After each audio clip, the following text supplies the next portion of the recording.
Hi, you guys. It's Scott Fisher with Options for Senior Living, and just carrying on a thought that I've talked about the last couple of weeks, and things that we highlight on our website about the services that we provide, and we make the statement that we reduce the time and worry involved for you in finding the right situation for your loved one, and that people ask us, how do you determine the right situations, or how do you stay on top of all these places that you guys work with and refer to? And it's a tough job. It's very difficult. There's over 2,000 assisted living homes and facilities in our county, in Maricopa County.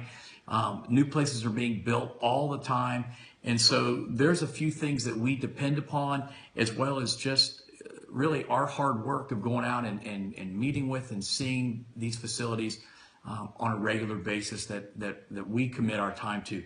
But the first thing, each one of these licensed facilities has a Department of Health Services annual survey. Those surveys, whether they are citation free or whether they are full of citations, and we see both and everything in between, they are public record. And so it's part of our routine practice to review those each time before we go out and look at facilities, and we want to make sure that there's nothing new in there. A complaint hasn't come in. Some new citation hasn't been issued by the state. Even if it's a facility that we've seen many times over the years, it's important to stay abreast and on top of each and every one of those surveys. It takes just a few minutes, and it's time well worth it so that we can keep up to date with you.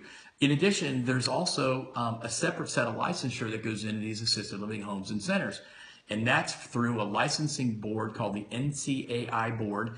They're part of the Department of Nursing. The State Board of Nursing regulates this, but those licenses are issued to the facility managers, and those minutes to those meetings are public record also. And you'll find us often looking through those board meeting minutes to see if there's anybody in there that we recognize, names that we need to know, and anything that's connected to them.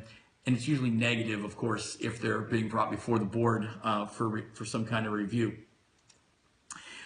There's one more piece to this I just want to touch on, and I'm going to get into it more at a later time, but we often refer to non-licensed facilities too, and I just want to touch that very briefly.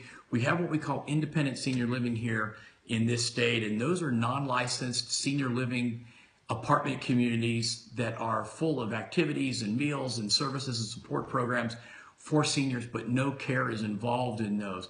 And so when we're talking about those things with you, we're going to be really clear that there's no way to go back and check how many times the fire department's been there or how many problems that they've had, because there's no place to report those kinds of problems.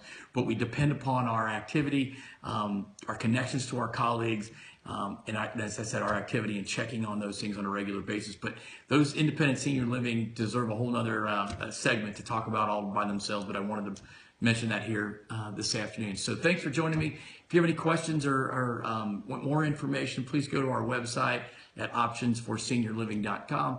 I'm Scott Fisher. Thanks again for joining me. Have a great afternoon.